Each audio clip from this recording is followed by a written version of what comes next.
देखो, सबसे पहले हम लोगों को 10th क्लास शुरू करने से पहले, आज सबको पता है कि आज पहला क्लास है, तो पहला क्लास में पहले हमें ये जाना जाता है कि हमें पढ़ना क्या क्या क्या है। सबको तो एक ही सब्जेक्ट से डर लगता है, वो क्या चीज से, मैथ से। लेकिन अगर हम सही तरीके से पढ़ते हैं और हमारा क्लास अगर रेगुलर कोई ऐसी करता है तो उसको मैथ का डर समाप्त हो जाएगा। क्योंकि हम शुरू से लेकर आज तक कभी किसी को अच्छा सब्जेक्ट माने हैं तो किसको माने हैं, मैथ है।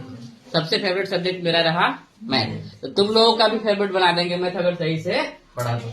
ये हमारा एग्जामिनेशन जो होता है टोटल कितने नंबर का होता है, 100 नंबर के। और कोई भी जो एग्जाम अभी की डेट में हो रहा है वो 2 पार्ट में हो रहा है। कितने पार्ट में हो रहा है?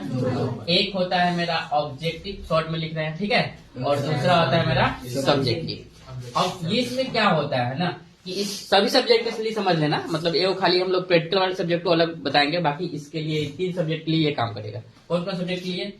एक में हमारा हो गया हिंदी, एक में मैथ हो गया, 2 में हो गया मेरा हिंदी, और 3 नंबर में हो गया संस्कृत। क्या हो गया?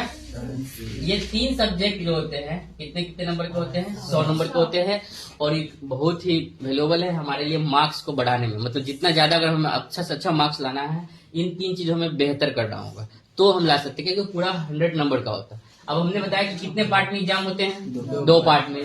पहला ऑब्जेक्टिव, दूसरा सब्जेक्टिव। ऑब्जेक्टिव में क्वेश्चन आता है 100 और सब्जेक्टिव में भी जो क्वेश्चन आएंगे वो 100 नंबर के आएंगे। मतलब अगर एग्जाम की बात करें तो ये कितने नंबर का एग्जाम हो रहा है?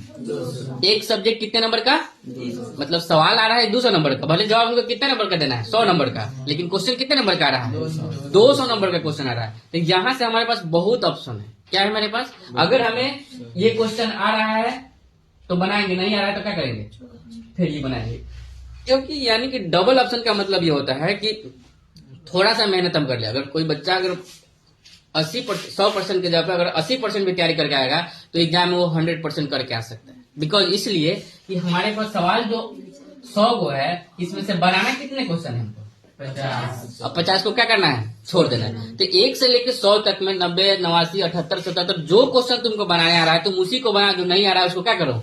छोड़ दो। ये मेन पॉइंट होता है, समझ गए बात को। और जो सब्जेक्टिव भी होगा उसमें भी हमें मात्र कितने नंबर के क्वेश्चन का जवाब देना है? ये मार्क्स समझ लेना। एग्जाम होगा मेरा और ये हमारा क्या है? मार्क्स, ठीक है। तो हमें कितने नंबर का जवाब देना है? 50। अगर 10 को हमारा 2 नंबर का क्वेश्चन है तो बनाना उसमें से कितना है? 5। अगर मैथ में सब्जेक्टिव की बात करें हम लोग, इसमें मैथ में 300 क्वेश्चन 2 नंबर बनाता है। कितना क्वेश्चन? तो इसमें से मैं बनाना मात्र कितना पड़ता है? तो 15 को तो एक्स्ट्रा सवाल है ना, जो हमको आएगा वही बनाएंगे, नहीं आएगा उसको क्या करेंगे? तो ये फायदा है कि नहीं? अगर हम सही तरीके से अगर थोड़ा मेहनत करते हैं तो पूरा का पूरा सवाल हम आसानी से बना सकते हैं। बिकॉज हमें 1 पर 1 क्या है? फ्री है। नहीं कहते हैं 1 पर 1 फ्री वाला, वैसे यहाँ भी है। अगर ऑब्जेक्टिव की बात हम लोग करें, अगर इसमें सब्जेक्टिव जो होता है 30 प्रश्न के बाद 8 होता है 5 नंबर वाला, क्या होता है? तो हम जवाब इसमें से कितना का देना है? 4 1 का। 4 को तो एक्स्ट्रा सवाल है, तो जो हमें आएगा हम वही बनाएंगे, जो नहीं आएगा उसको क्या करेंगे? छोड़ देंगे। तो इस हिसाब से हमें ये चीज पता होना चाहिए कि क्या आने वाला और क्या नहीं आने वाला। दूसरा है ये मेरा कि जो हम बोले सब्जेक्टिव में आधा हो जाएगा। अब चौथा सब्जेक्ट में हम लोग का जो आएगा SCIENC, साइंस। कौन आएगा मेरा? और साइंस के बाद में एक सोशल साइंस होगा। क्या होगा? Social science. ये दोनों सब्जेक्ट में 20-20 नंबर का प्रैक्टिकल होता है। कितने नंबर का? 20-20 स्कूल से मिलता है। कहाँ से मिलता है? तो इसका जो एग्जाम होगा 80 नंबर का होगा और इसका एग्जाम क्या होगा? 80 नंबर का होगा। एक चीज इसमें हम ध्यान रखना, हम लोग को एक चीज बता देते हैं। जैसे मेरा हिंदी है, क्या है मेरा? तो हिंदी में हम लोग हिंदी व्याकरण पढ़ते हैं, साथ में हम लोग क्या पढ़ते हैं? हिंदी व्याकरण। बहुत मोस्ट इम्पोर्टेंट, क्योंकि आधा सवाल बुक से रहेगा तो आधा कहीं से रहेगा? व्याकरण से। ऑब्जेक्टिव में सिर्फ, किसमें सिर्फ? सब्जेक्टिव में सिर्फ बुक के से रहेगा, ठीक है। और दूसरा संस्कृत में भी हम लोग कौन व्याकरण पढ़ते हैं? हम लोग संस्कृत व्याकरण पढ़ते हैं। ये भी ध्यान हमें रखना है, ठीक है। साइंस जो सब्जेक्ट होता है इसमें हम लोग बता देते हैं 3 सब्जेक्ट होते हैं। कितने सब्जेक्ट होते हैं?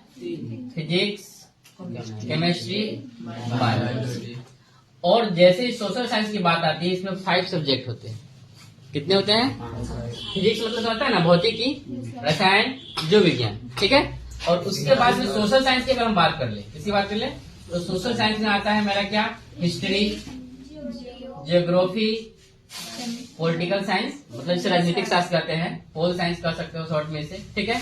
उसके बाद इकोनॉमिक्स होता है, क्या होता है? इकोनॉमिक्स का मतलब होता है अर्थशास्त्र। क्या होता है? और एक होता है डाइजेस्टर मैनेजमेंट। क्या होता है? Digester management. इसको हिंदी में कहते हैं आपदा प्रबंधन। क्या कहते हैं इसको हिंदी में? आपदा प्रबंधन। तो टोटल इसमें कितने सब्जेक्ट हो गए? 5 सब्जेक्ट। और 5 में से मिला के मात्र कितने नंबर का एग्जाम होगा?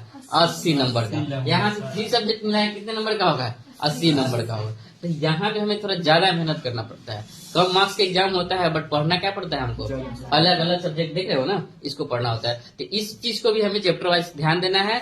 और हर एक चैप्टर वाइज का अलग अलग नोट सब्जेक्टिव हो चाहे क्या हो, ऑब्जेक्टिव वो करते चले। हमारे पास अभी से 1 साल का समय है। कितने साल का समय है? अब कुछ एक्स्ट्रा भी मान के चलो। तो अगर वो हम प्रत्येक दिन, अगर इसमें ज्यादा चैप्टर नहीं है, इसमें 5 होगा, इसमें 5 होगा, इसमें 5 होगा, 15 होगा। एक चैप्टर को हम लोग 5 दिन में भी समाप्त करते हैं, तो 1 महीने में वो किताब आसानी से, 1 महीने 2 महीने में वो किताब आसानी से समाप्त कर सकते हैं। ठीक है, लेकिन जो पढ़ेंगे उसको हमें कंठस्थ याद कर लेना जरूरी है, ताकि रिवीजन के समय हमें दिक्कत नहीं हो। अब हमने बताया कि जब 100 वाले को तो समझ गए थे, अब हम लोग को समझना है किसको? 80 वाले को, है ना। तो जो ये दोनों सब्जेक्ट होंगे, ये दोनों सब्जेक्ट होंगे, इसका हम लोग, इसका नीचे हम लोग देख लेते हैं यहाँ पे। इसमें भी 2 पार्ट्स होंगे। कितने पार्ट्स होंगे? 2।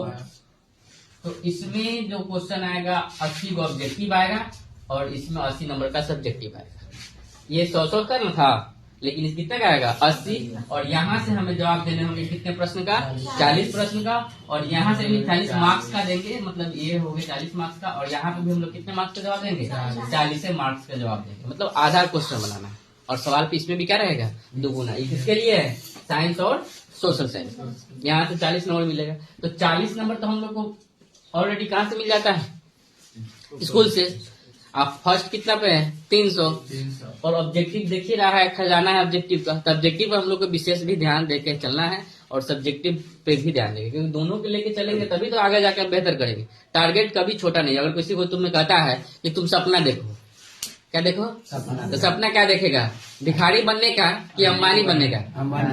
भले बनो या नहीं बनो, लेकिन सपना हम क्या देखेंगे? अंबानी बनने का। क्यों देखेंगे? क्योंकि कोई भी छोटा, अगर तुमको कहेंगे 2 चीज तुमको लेना है, तुम साइकिल खरीदना चाहोगे कि फॉर्च्यूनर? सपना देखना है, लेना नहीं हुआ तो क्या लेना है? तो किसका? फॉर्च्यूनर का, ड्यूक का। मतलब साइकिल का तो नहीं ना देखेगा। तो यानी कि जब हम किसी चीज की कल्पना करते हैं तो वो बड़ा ही होता है, छोटा नहीं होता है। उसी प्रकार से अगर हम यहाँ बढ़ रहे हैं, तो आज हमारा ये संकल्पना थी कि 500 में हमारा इतना मार्क्स आ जाए कि 1 नंबर पर हम ही रहे। ये हम नहीं कहेंगे खाली फर्स्ट का टारगेट लेके चलो, 400 का टारगेट लेके, बिल्कुल भी नहीं। हम 450 प्लस का टारगेट लेके चलेंगे। समझ में आया बात को? तो जब तक हमारा कथी कहता है कि मनुष्य के जीवन में कोई न कोई उद्देश्य होना चाहिए। जिसके जीवन में अगर उसका उद्देश्य नहीं है तो मनुष्य असफल है। क्या है? असफल। अपना भाषा में कहते हैं गोल, इंग्लिश में कहो, हिंदी में कहो सपना, है ना, लक्ष्य कहो। ये जब तक कोई निर्धारित नहीं करेगा। मान लो कि अगर हम किसी को हाथ में बंदूक दे दे, अगर चलाना है तो उसको पता नहीं तो क्या नहीं चला देगा। लेकिन अगर कह दे कि ना तुमको इसी पे चलाना है, तो उसका टारगेट क्या रहेगा? उसी पर। समझ रहे बात को? तो हम इसी पे चलाएंगे। तो मेन फोकस मेरा होना चाहिए कि हाँ, हमें ऐसा पढ़ना है कि हमें इस चीज को प्राप्त करना है। बहुत सारे बच्चे होते हैं, आज से 10 साल बाद हमें कुछ करना है, लेकिन तैयारी उसकी शुरू कहाँ से कर देते हैं? आज से। बिकॉज जैसे यूपीएससी के एग्जामिनेशन, तो इस एग्जामिनेशन में हम लोग कहते हैं कि 6 to 12 की एनसीईआरटी पढ़ो। कहा जाता है कि 6ठी से लेकर 12वीं तक का एनसीईआरटी जो सब सब्जेक्ट पढ़ता है वो यूपीएससी में मतलब जल्दी ज्यादा अच्छा कर सकते हैं, समझ सकते हैं। तो पढ़ाई हमको कहाँ से शुरू करना पड़ गया? 6ठे से। हम इसका एग्जाम पता है कब लेंगे? जब मेरा ग्रेजुएशन फाइनल हो जाएगा, यानी कि बीए। क्या हो जाएगा? बीए तक जाने में 6ठा से हमको कम से कम समय लगेगा। तो 6, 12 तक 12वीं तक लग जाएगा 6 साल। 3 साल और जोड़ लो, अभी तो 4 साल वाला हो गया है। तो 4 साल जोड़ लो तो 6 4 कितना होगा? 10 साल होगा नहीं? तो 10 साल बाद की सोच को हम लोग आज से नहीं लेके चलेंगे तो वहां जाने के बाद हमको बहुत क्या होगा? दिक्कत होगा। तो ये बातें होती है टारगेट में। अगर हमारा टारगेट फिक्स है कि हमें ये अचीव करना है, तो हम आसानी से उस चीज को अचीव कर सकते हैं। और उस पर पर डे काम करना है, थोड़ा थोड़ा ही काम करना है, लेकिन पर डे काम करना है। तो ये तुम्हारा रहा एक सिलेबस, एक हिसाब से पढ़ना है हम लोग को। हिंदी व्याकरण और संस्कृत व्याकरण भी है। बाकी ये तुम्हारा सब्जेक्ट है, इतना चीजों को तुम्हें पढ़ना है।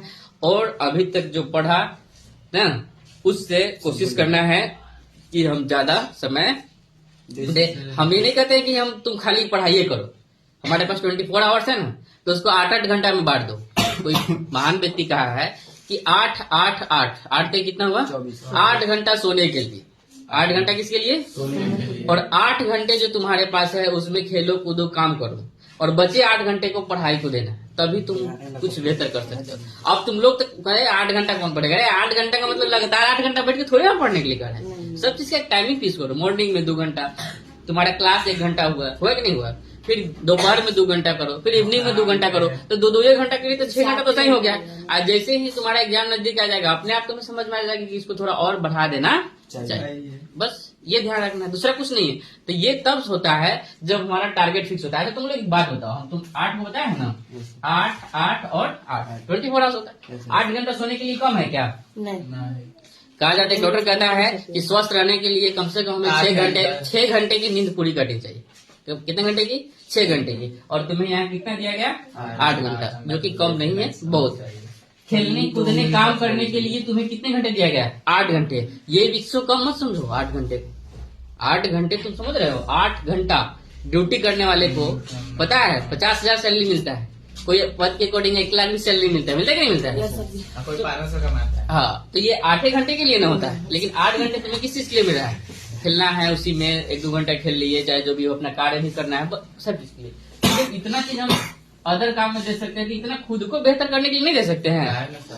ये तुम किसी और के लिए नहीं कर रहे हो, किसके लिए कर रहे हो? खुद के लिए कर रहे हो। बिकॉज इसलिए बता रहे हैं कि अगर तुम्हारे पास 100 रुपए रहेगा, 2 भाई बहन हो, तो 50-50 होना ही है, आज हो या। लेकिन जो ये रहेगा ना, इसको कोई 50-50 नहीं कर सकता। इसको 50 कभी कहो, 0 भी तुमको यहाँ से कोई ले नहीं सकता। जो तुम्हारे पास है ओनली किसके पास है? तुम्हारे पास है। जो तुम सोच सकते हो वो तुम कर सकते हो, बस करने का जुनून होना चाहिए। ये मेन पॉइंट होता है। और जो ये नहीं ध्यान देता है वही गड़बड़ा जाता है। बहुत सारे अभी तो शॉर्ट का जमाना चल रहा है। कथी का? शॉर्ट मतलब शॉर्ट वीडियो, समझ रहे हैं ना? तो शॉर्ट वीडियो का जमाना चल रहा है ना, तो लोग सब चीज को शॉर्टकट समझ लिया है। खाना भी बनाने जा रहे तो सोचता है कि शॉर्टकट बन जाए ताकि हम शॉर्टकट में खाए और शॉर्टकट में काम करने चले जाए। लेकिन ये चीज नहीं होती है। सब चीज का एक समय निर्धारित होता है, और ये चीज हमें कहीं और से सीखना नहीं है, प्राकृतिक से सीखना है। किससे सीखना है? और प्राकृतिक से क्या सीखना है? जैसे कि सूर्योदय होता है, सूर्य निकलता दिखता है, सूर्योदय का टाइम फिक्स है कि 6 बजे निकले, चाहे 5:25 में निकले, तो वही पे निकले। कभी 4 बजे निकले हुए देखा है? कभी 8 बजे निकलते हुए देखा है? मतलब ये नहीं कहना कि सर कुहासा दिखाई नहीं दिया, मतलब सूर्योदय का एक टाइमिंग होता है। एक क्या होता है, वो उसी टाइम पे क्या होगा? सूर्योदय होगा। अब कोई कहे कि 9-12 बजे शाम हो जाए, ऐसा हुआ है कभी? कोई कहे 4 बजे शाम हो जाए, ऐसा हुआ है कभी? वो अपने टाइम पे ही क्या होगा? सूर्यास्त होगा। और सूर्यास्त होने के बाद भी जब सुबह उगने की बात होगी, फिर से सूर्यास्त के बाद, तो फिर वही उतना जो उसका चक्रण है, समय चक्र पूरा करेगा, तभी क्या होगा? सूर्योदय होगा। यानी कि सूर्य हमें ये सिखाते हैं कि किसी भी कार्य का कोई शॉर्टकट नहीं होता है। अगर हमें कोई भी कार्य करना है तो उस पर समय देना होगा, और सही तरीके से प्रॉपर समय देना होगा, तभी हम उस चीज में सफल हो सकते हैं, या सही तरीके से उसको क्या कर सकते हैं? कर सकते हैं। तो सूर्य ये चीज दिखाता है, लेकिन इस पे कोई ध्यान देता नहीं है। किसी भी कार्य का कोई शॉर्टकट नहीं होता है, सब कार्य अपने समय से होना है। बस हमें जो है अपने कर्तव्य का परिवहन ईमानदारी पूर्वक सही तरीके से करना है। क्लियर? तो ये समझ गया है सबको क्या पढ़ना है? अब इस चीज पे हमें कार्य करना है। धीरे धीरे सारे बुक्स को अरेंज कर लेना है। पहले हमने बताया कि मैथ और साइंस को लेना है। अब हम मान लो कि कोई छोटा बच्चा होता है तो एक बार 4 रोटी खाने के लिए तो नहीं देते हैं। पहले 1 रोटी में से आधा खिलाते हैं, आधा जब खाने का पेट बढ़ जाता है तो 1 रोटी खिलाने लगते हैं। होता है कि नहीं होता है? तो वैसे ही पढ़ाई भी होता है। एक बार पूरा दे देंगे तो तुम्हारा दिमाग भी क्या हो जाएगा? हैंग कर जाएगा। मतलब तुम लोग के दिमाग के सोचने समझने की क्षमता जैसे जैसे बढ़ता जाएगा, तुम लोगों का होमवर्क वैसे ही क्या होगा? बढ़ता जाएगा। समझ गया? बस खाली हमें दिमाग में रहना चाहिए कि हमको पढ़ना है, और इस चीज को फॉलो करने का जितना जल्दी तुम लोग सीख लोगे उतना तुम्हारे लिए क्या होगा? अच्छा होगा। 8 घंटा सोना, 8 घंटा खेलना है, कूदना, पढ़ना काम, और 8 घंटे पढ़ाई के लिए कैसे भी करके हमें उसको मैनेज करना है। अरे मानते हैं कि स्टार्टिंग में थोड़ा हो जाएगा। आज ही तुम कल से कहेंगे 8 घंटा पढ़ो तो थोड़ा पढ़ लेगा। कल 2 घंटा शुरू हो, अगले दिन 1 महीना बाद 4 घंटा हो जाए, उसके 1 महीना बाद 6 घंटा हो जाए, डेली 1 घंटा बस। तो 1 घंटा से थोड़ा होने वाला है कुछ भी। 2 घंटा तो ऐसा ही हो गया सर।